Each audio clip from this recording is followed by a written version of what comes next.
Ciao, everybody. Welcome back to another episode of Calcio Culture. On today's episode, we're going to be looking at match week number 23, which ended a few minutes ago with a big loss for Bologna at home against AC Milan. This is your solo host today, Vos, so if I am your least favorite, I apologize, but today it's just going to be me and my thoughts because I've been abandoned by Mats and Logs for reasons I will not mention here. Before we get into the real meat of the episode here, there's a couple things I just want to mention. First thing, quick call to action for everybody out there. We're actually stacking followers on Spotify right now, so thank you for that. But if you do follow us already, please go and make sure that you've already rated us 5 stars because that's really going to help us grow. And anybody new, please click follow and just the same, rate us 5 stars. The second thing, quick announcement that I just want to do. Transfer window is over. We obviously have not talked about it yet, but there was a lot of interesting business that was done in the Mercato. So we're going to kind of do a standalone episode for that later on this week. So keep your eyes peeled for that one. And it's really important that we do spotlight this one because in January, reportedly, Serie A spent the second most in aggregate amongst the top 5 leagues, which I think is really important, especially because we're always highlighting how they're not really flashing the money and they're in a less advantageous place than a lot of other clubs. So just be on the lookout for that one. But with that, we're going to get right into what I want to talk about today. And the first thing is going to be the European competition matchups that were officially announced. Starting with the Champions League, we've got Juventus. They've drawn Galatasaray. Atalanta have drawn Dortmund. And Inter have drawn Bodo Glimt. Again, Bodo Glimt, Dortmund, Galatasaray. I kind of talked about this last week with Logan. All really good teams. And they've all kind of done their own thing in the Champions League. And I think these are all going to be really difficult matchups. But for our Italian clubs in the Champions League, everybody you're going to face is going to be tough once you get out of the group. And if they want to make a run, like you got to start at step one. There's no easy draws and every game is going to be a war. So really looking forward to that. In the Europa League, we've got Bologna who've drawn Bran. Again, no idea who that club is. Kind of similar boat to what we were talking about last week. And then the other one in the Europa League is Roma. They actually automatically got the bid into getting out of the playoff, we'll call it. So they get a bye is essentially the way I'm going to think about it. And they're going to get one of the winner of Bologna against Bran or the winner of Dinamo Zagreb against Genk. We'll see how that one goes. I would hate for Roma to actually have to play Bologna that early on, although it would be cool for 2 Italian teams to be playing.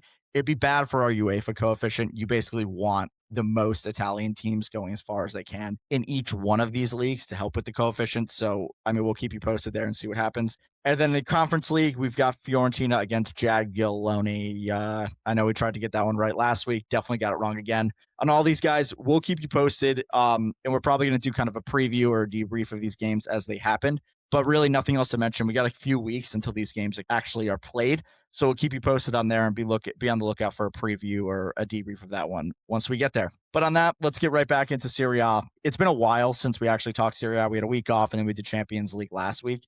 So it's been almost 3 weeks now, I think, maybe more, maybe 4 weeks. And there's just a lot of things going on across the league, whether it be teams, whether it be players, whether it be coaching, a lot of trends going on. So on today's episode, I'm going to try to run through most of the teams and do my best to kind of spotlight everybody. So we're kind of touching on everything that's happened. Again, it's just me, so this might end up being a little bit shorter of an episode, maybe longer. I don't know. We're going to kind of see how it goes. But with that, I'm just going to start with the game that happened today. I'm recording on Tuesday, February 3rd. And it's a game that I mentioned a little earlier in the intro, Milan at Bologna.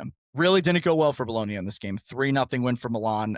Goals from Ruben Loftus-Cheek, Christopher Nkunku on a penalty kick, and Adrien Rabiot. I'm going to start with Bologna because I want to talk about them, and we've gotten away from them again over the last couple of weeks, and I think things are really going bad for the club and for Vincenzo Italiano as well. And this was a game where I felt it was an opportunity to kind of grab some momentum back, and that isn't what happened, unfortunately. Italiano ball versus Allegri ball, I thought it was kind of like a perfect matchup for Italiano to go back to what they were doing well and holding the ball and killing games off. Even if it was one of those shitty Italiano ball 0-0 games, it was still a way to kind of get back to business and get back into what they were doing. And that's not what happened at all, unfortunately. Instead, it was just more of the same, and the team not being coherent, being really just weak to play against. And again, like I was saying, at home, it just felt like a way to go seize momentum back. And even if you didn't win, to actually build on something.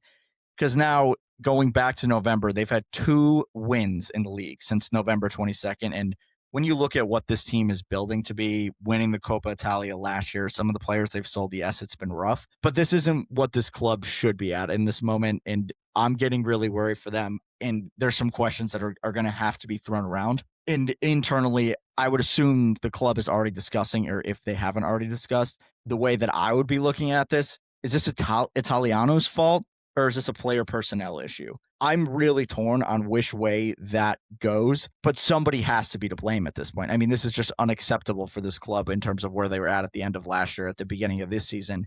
And they've just gotten so far away from the football they were playing last year. And even at the beginning of this season, on the Italiano side of things, the first thing I would blame is, right, like, you've gotten away from the tactics that got you here. And is that Italiano's fault? I would probably say yes, because I mean, he's the guy that's drilling these guys every day and how they should be playing.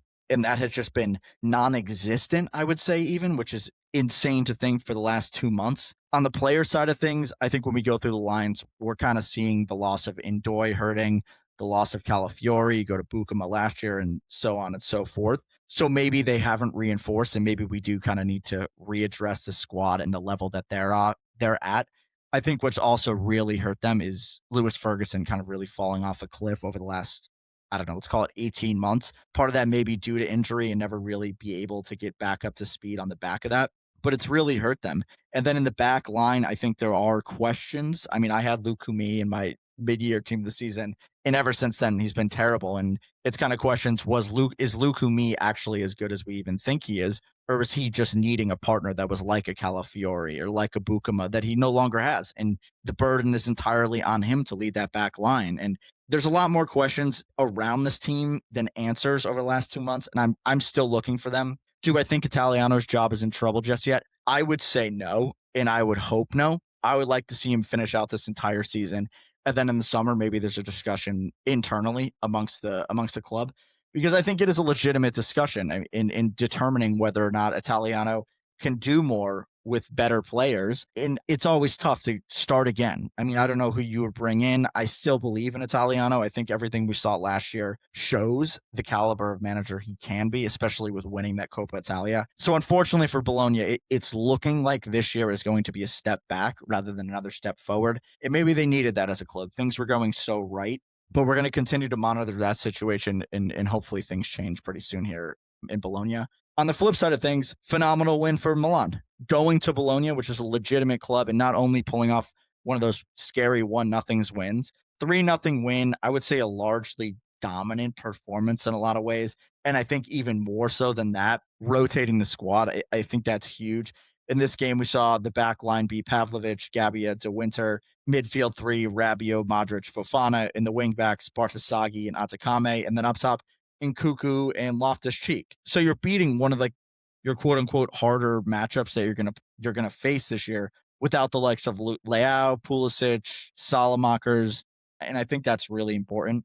The other thing I think on the back of this, and again, I think it's been kind of quietly under the radar the whole season, they're positioning themselves to push Inter all the way to the end of the season. And I would be shocked if we come to May and Inter have really run away with it, because Milan are positioning themselves to be in every game and have a chance to win every game. And we've seen how good the defense has been, and now they're scoring a lot of goals. And we've talked with Logs about this. Kind of, that's not what Allegri is going to want to do, but it's been happening regardless of whether it's, I guess, overperforming their XG in some ways. But they've been dangerous, and they've done exceptionally well in this Allegri system. Allegri has won the title before with this system, and I just think that the gap between them and Inter should probably be less than it's being talked about. I think a lot of people at this point Inter are going to win. It's kind of over. And I think Milan are right there. I mean, 5 points right now is the gap between them and Inter Milan at the top of the table. And let's not forget that the derby is still there to be played this year, that in the second half of the season. So, I mean, if Milan win that game, it's immediately 2-point different just off of that. So I think this title race is going to be legitimate. And I would say that Milan are the most likely to close the gap on Inter at this point. And I don't think that should be underplayed anymore. Moving it on, the other game that we had, Fiorentina at Napoli. Couple different ways of looking at this one. This one was a 2-1 Napoli win. I mean, I think you would probably say that should be business as usual for Napoli, just given how Fiorentina has been this year. But goals in this one came from Starlet, the new Starlet, Antonio Vergara from Napoli, Miguel Gutierrez, and Manor Solomon from Fiorentina. I would say notably on the Vergara goal, although it was a fantastic finish, it was also exceptional play from Højlund, kind of holding off defenders for Vergara to run through. And then the Gutierrez goal was an absolute banger. I'm going to spend more time on Fiorentina than Napoli on this one, but I'll just quickly run through Napoli. The first thing is in the lineup. I mean, Vergara kind of breaking onto the scene. He's going to be a winger for this team for a while, it seems. He looks like he's going to be a really good player. And I think it comes at kind of a pretty big time because they did lose Noah Lang in the winter. So you basically have a new signing in Vergara, which I think is pretty important, honestly, if you're asking me. And then even more so than that, as this team gets fully healthy, you now have a lot of attacking options up front if you want to go or the kind of like the front two. You have a lot of guys that can play a lot of positions. And just looking at the attack, have Vergara, Neres, Giovanni, Elmas, and Politano, just guys that can play the wing in addition to the other strikers they have there. And this was just one of those performances for Napoli that just doing enough to kind of get across the line, which I think is important. Notably in this one, Gio Di Lorenzo did get hurt. He's going to be out 1 to 1.5 months, which is a little scary for Napoli, I would say, and it kind of forces Conte's hand in a little bit of ways. He's been trying to get away from Bucama and Mateus Oliveira over the last couple of months, and it basically means you're going to have to play one of them because now your defense is kind of limited to Juan Jesus and Bongiorno. So I think most likely scenario we're going to see is Bongiorno in the middle and then one of Oliveira off to left as a left center back or Bucama off the right center back. I think Juan Jesus has been very good, so it's going to be hard to bench him. But Bucama has just been not great. So I'm interested. It's one of those things to monitor as we go forward, what Antonio Conte actually ends up doing for that. And then the last thing on this one, I just want to highlight Højlund again. He's playing really well, even when he's not getting on the goal sheet. Again, I mentioned it on the Vergara goal. He did a lot to kind of make that goal happen. And I am really excited to see how Højlund performs once this team is actually really fit and he has all the best players around him, because I think he could actually hit that next level and it could be very scary.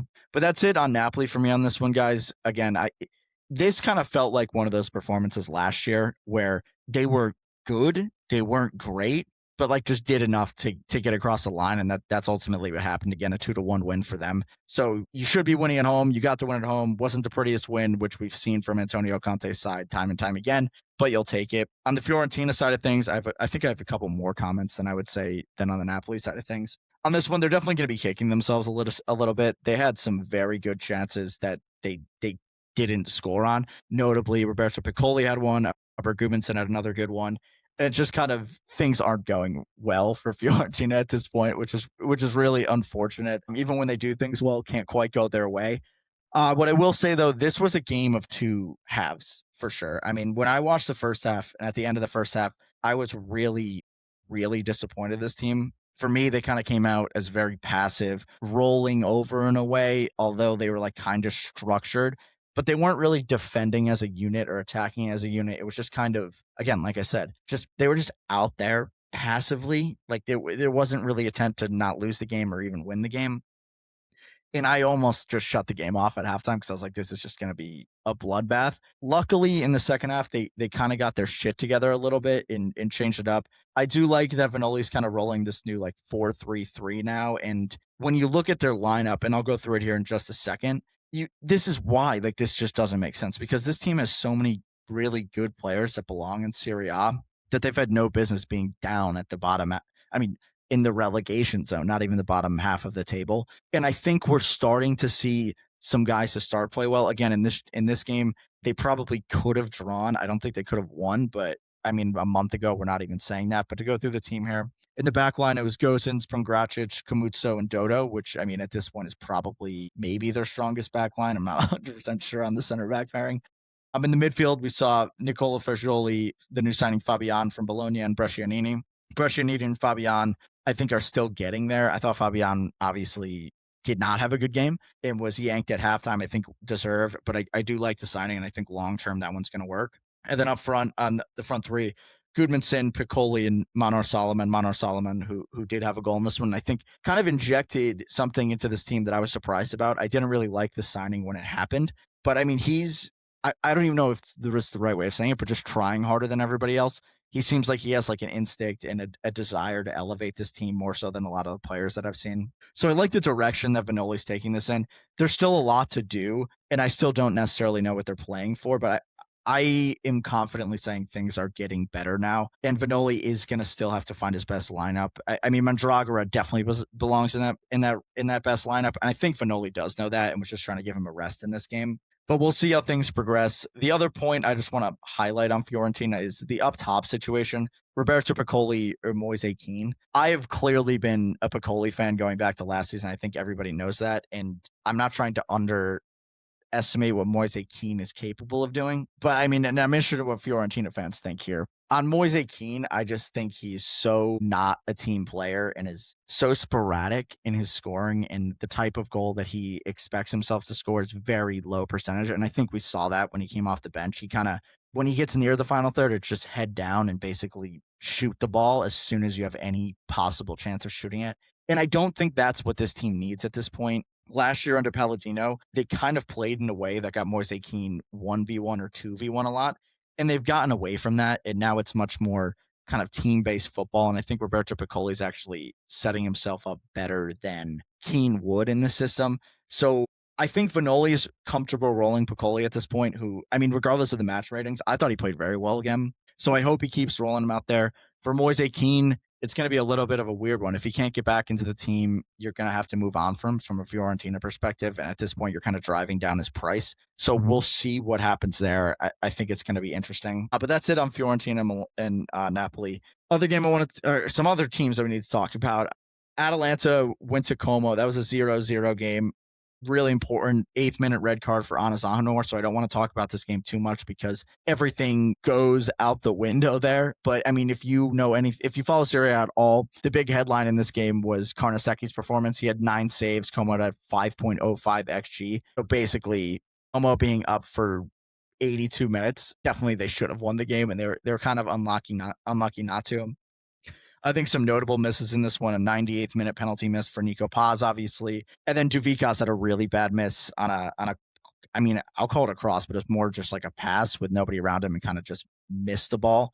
So I only want to talk about Como here because on the Atalanta side of things, being down for 82 minutes, I mean, I just don't have a lot of takeaways there. For Como, on the other hand, I personally thought this is kind of their youth shining through. They did create a number of chances that they probably should have won the game on. I mean, 5 XG and 0 goals is horrible, to say the least. But at the same time, it felt to me that they were kind of coasting in this game rather than being that like robotic, disciplined, relentless team that I'm used to seeing when it's 11v11 game. I kind of got the impression that they took the foot off the gas being up a man and kind of just expected that they would eventually get a goal, and it never happened. And I thought it was much more individual performance based rather than that team coercion that we usually see. And I think that's what ultimately hurt them, regardless of whether or not they should have scored. And then the last thing on this one is I don't know why Nico Paz is taking the penalty. He's so far in his short career not been good at them. You need a goal. I get it. He's your guy, but I think I would just give it to somebody that's more, I don't know, necessarily proven, but somebody who has just a little more confidence, maybe a little bit more of a track record. Because I mean, at this point, Nico Paz just cannot be taking your penalty kicks. I think it's safe to say. That's it on that game. Keeping it rolling. Roma went to Udinese. Really big loss for Roma in this one. 1-0. Ekkelenkamp scored another goal on a deflected free kick. I don't really want to say it, but I thought Svilar maybe should have done better there. I thought he jumped the gun on the shot. It was a pretty deep free kick, and he kind of cheated to one side and then could have scrambled back over. But I mean, I'm not going to hold that one necessarily against him. I thought Roma probably deserved to lose this one. There's no way they were going to win. So at the very least, maybe a draw. But overall, this was a pretty boring game. I don't think much happened. It was honestly a typical Roma game. So I'll start with them. Going through the lines with them, I just want to highlight this. Back three, Hermoso, Indica, Mancini. Across the midfield and the wingbacks, Wesley, Ainaui, Cristante, Celik. And then up top, Pellegrini, Malin, Sule. So a couple of changes there.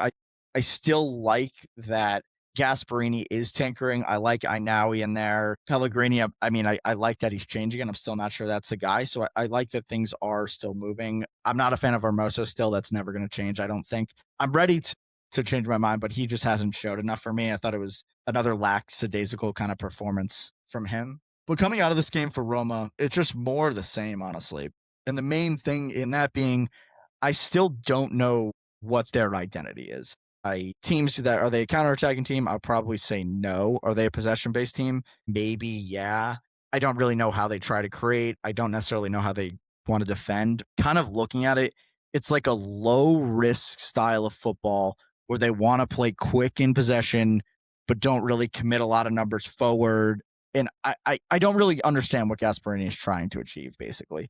It's almost like Allegri ball, but not really defending all that well. Like maybe it's who knows? Maybe it's the modern day Corto Musa where you have the ball a lot, you don't take any risk when you have the ball, and you try to win the game by having the ball. I don't know. I don't really love it still. Do I think Gasperini's job's in danger? I would say definitely no. But at some point, Gasperini needs to do something different tactically to show that A, he's the guy, and B, that this team could. I mean, at the beginning of the season, we said that these guys could compete for a Scudetto. I'm not sure that this is the player personnel that can actually do that. Is there a coach out there that could maybe elevate them to do that? Potentially. Gasperini probably isn't the guy to elevate this team to another level, and he's going to need a couple more champion caliber players, which again, I don't think is necessarily his fault, but just looking through the team and the attitude that comes across from the players on the pitch, they don't look like champions, and they don't look like guys that are going to elevate this team beyond what they're necessarily capable of. Like when you have 11 guys on a field, everybody is around the same goal. Everybody is extremely motivated. You can kind of get more out of a team than guys that are just like superstars kind of hanging out there. And for me, this team doesn't have that killer instinct. And beyond that, I would say there's not even guys in this team that I would quote, like what I always like to say, like guys that are horrible to play against. That's like people that are pressing you at all times, attacking you at all times, like one of those two things. I don't really see anybody out there that does that. So you're kind of losing that. On Atalanta for Gasperini, he had guys like Lookman, Ederson, Darun, who are kind of just 100% on for 90 minutes every game. And in this Roma team, I just don't see that. So I think part of the solution in the summer is going to be new players, but we'll see. I mean, it's just been so stagnant this year. I think Juve have overtaken them. Milan have obviously overtaken them. And they're just at a weird point right now where they're kind of, I mean, Gasperini even came out and said, like, I shouldn't have a job if we make the Champions League. And for me, if we don't make the Champions League, excuse me. And for me, I think it's a pretty risky statement because I think you are legitimately trending towards not making the Champions League at this point. And to just like let you know where they are on the table, they're in 5th place, and Juve, Napoli, Milan, Inter ahead of them. And I would say probably all 4 of those teams are better than them at this point. And right behind them is Como on 41 points, 2 points behind them. And I think there's a legitimate argument to say that Como is better than Roma at this point. So I think there's a chance that Gasperini is kind of digging his own grave there, and I don't love it. But I mean, I don't know. There's no excuse for not making the Champions League. But again, this team has not gotten better over the course of the season. And that is always alarm bells for me. I'm the biggest Gasperini guy, but things need to start getting better. I still don't think his job's going to be at risk, but this isn't good enough. I think from a player perspective, they know it's not good enough and things need to change. On the other side of this game, Udinese, great result for them, but still just an average team for me. Average all year. This is the kind of game that they'll sometimes get a result at. I don't really like shit just fell off the wall behind me, so just ignore that. I don't like how they're playing, but at the same time, they have some guys that are playing really well this year. Camp in particular has popped up with a couple pretty big goals, so I think that's one. Soleil in the back line, I think, has still been great.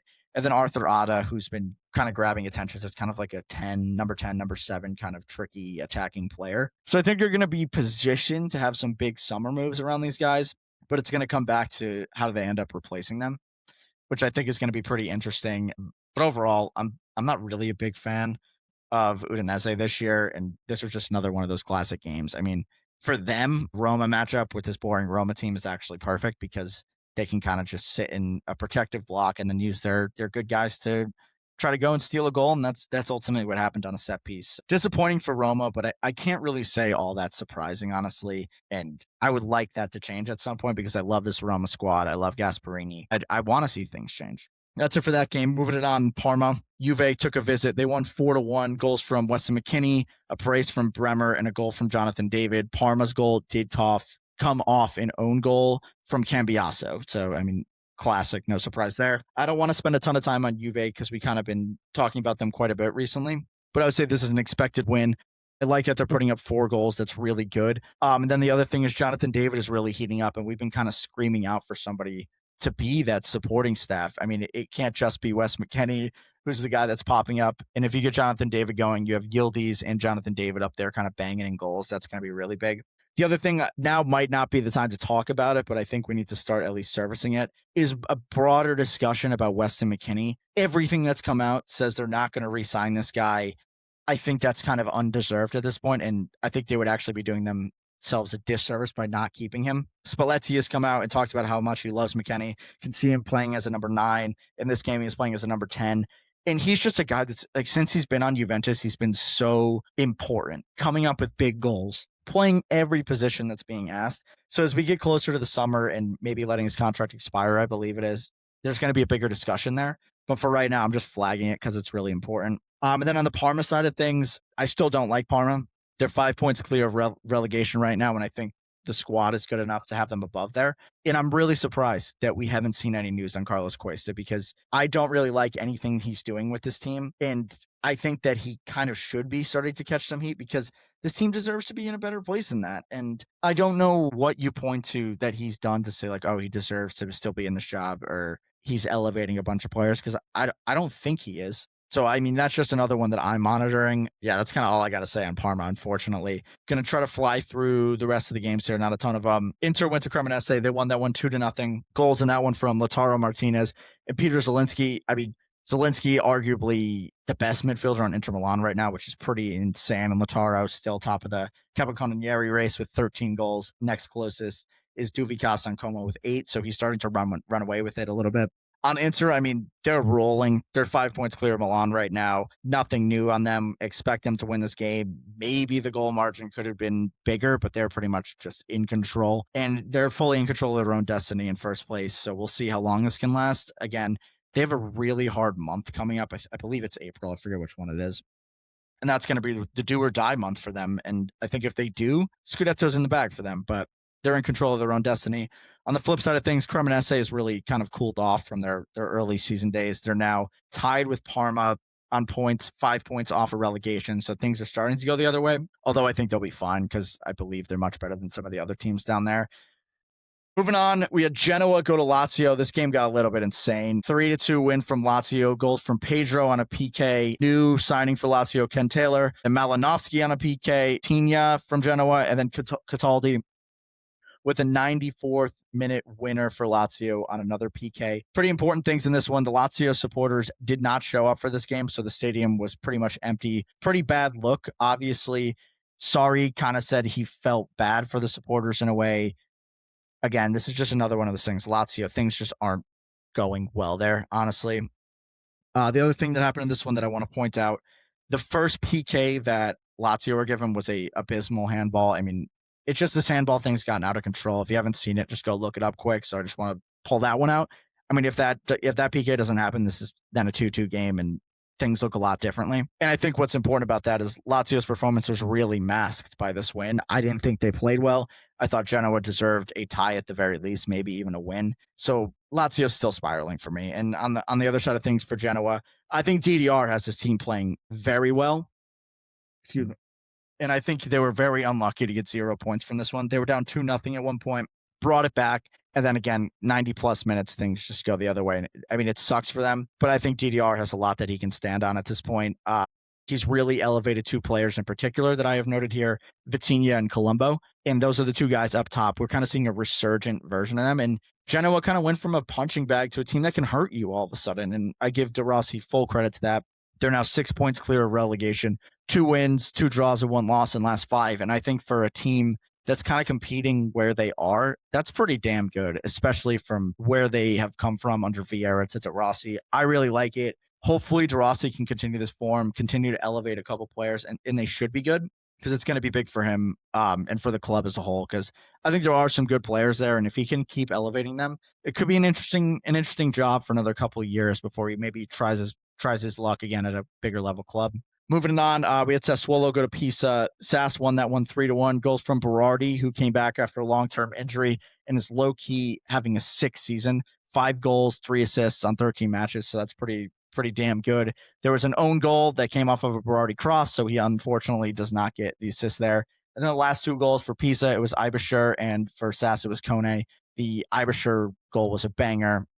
And for Kone, he actually officially became a SAS player this week with a triggered buy option. Not really a surprising win for SAS, so I'm not really going to touch on them. Everybody kind of knows how much we like them. The bigger news is on the back of this game, Pisa sack Alberto Gilardino. Probably deserved. His record, 1 win, 11 draws, 11 losses. So, and finishing and in 19th place. So not really much to hang your head on. Again, we've talked about how Pisa have kind of been in every game, but 11 with 1 win, that's not good enough. And I don't fully blame Gilardino for this one. And when I saw the news, I was kind of thinking back at the beginning of the season. Pippo Inzaghi, who was the coach of Pisa last year, jumped ship. Whether he didn't want to be a part of this club or whether he thought that going to Palermo and trying to elevate them was a better job, what that screams to me is he was jumping off a sinking ship. And if he ultimately believed that Pisa wasn't in a place to compete in Serie A, I think that tells everything right there. This was kind of a failed project from the start, so I'm not sure there was a whole lot that Gilardino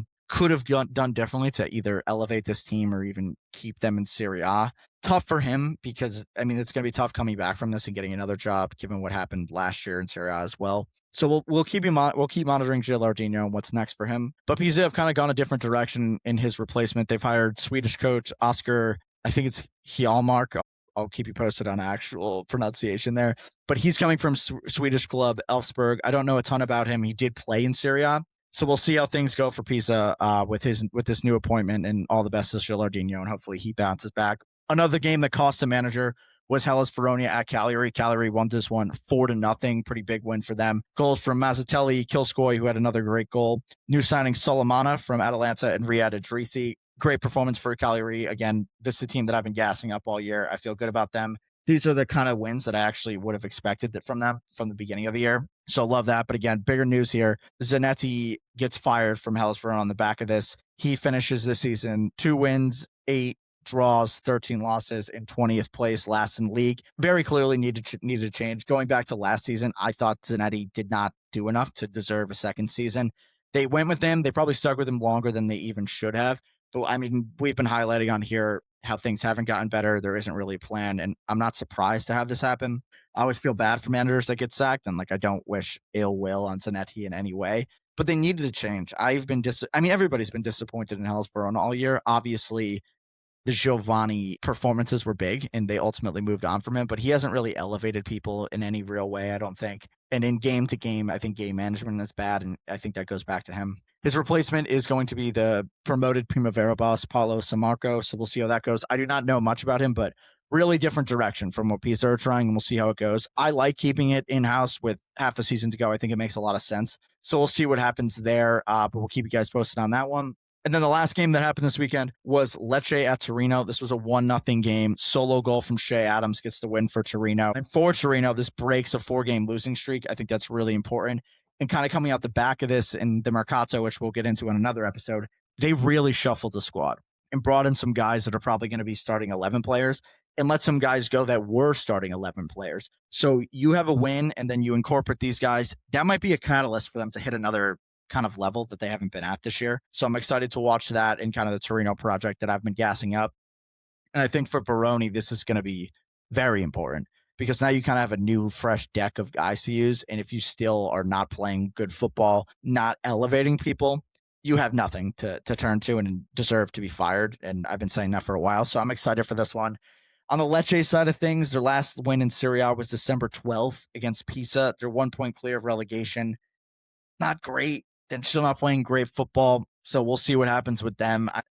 I still think there's a chance they go down. We'll be following it. We'll keep you guys posted, but I don't really have a lot to say on them.